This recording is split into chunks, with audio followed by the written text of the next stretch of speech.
In the rapidly evolving industry of solar energy, Suntrix Solar Systems is helping drive the industry forward. South Australia was the first state to introduce feed-in tariffs for solar panels, leading to more than 120,000 premises now tapping into solar energy.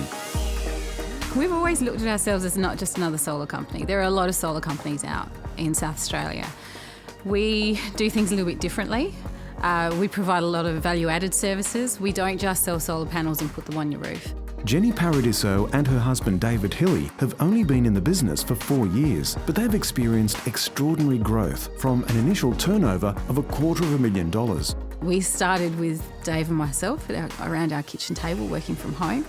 And after our first year, we had 11 staff and we went to over 7 million turnover. Suntrix happened because David and Jenny wanted to install solar power themselves, but found it too expensive and were dissatisfied with the services offered. Dave, being Dave, did some research online, found a supplier that he could bring panels in. We knew an electrician who was accredited who put them up for us. And then he also started looking at providing a tracking system for his mum who lives on a farm. Because the South Australian feed-in tariff was fantastic then as well. So it was as a money-generating solution for her. And then the business just grew from there. Initially, they installed solar systems for family and friends, but David's tracking system gave them a significant point of difference. More and more people are now installing the systems. The great thing about them is that they follow the sun, so they really get the most out of the panels. So in winter they produce maybe 10 to 15% more, and in summer they really crank it out at up to 50% more than a standard fixed array. So overall you're looking at a performance improvement of somewhere between 35 and 40%. Even though the business grew fast, it was not without teething problems. Cash flow was huge for us, especially when you're looking at, we were new, credit was just out of the question, getting credit from suppliers. And you're talking about buying containers in hundreds of thousands of dollars, and then them taking 6 weeks to come to Adelaide and then being able to sell them and finally getting your money back. So we mortgaged, we were going to build a house, we mortgaged the land that we had to be able to start the business.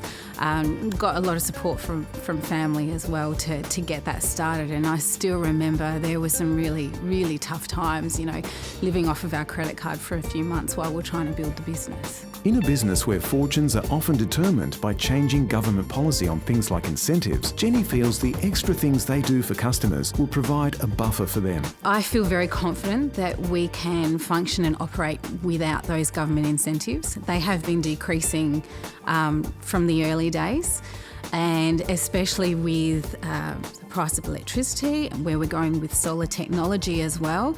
While the incentives definitely helped us grow our business and a lot of other solar companies, we're no longer at a stage where we're reliant on it. For Suntrix, it's not all about the business. They're a company with a passion for their mission and modest philosophy.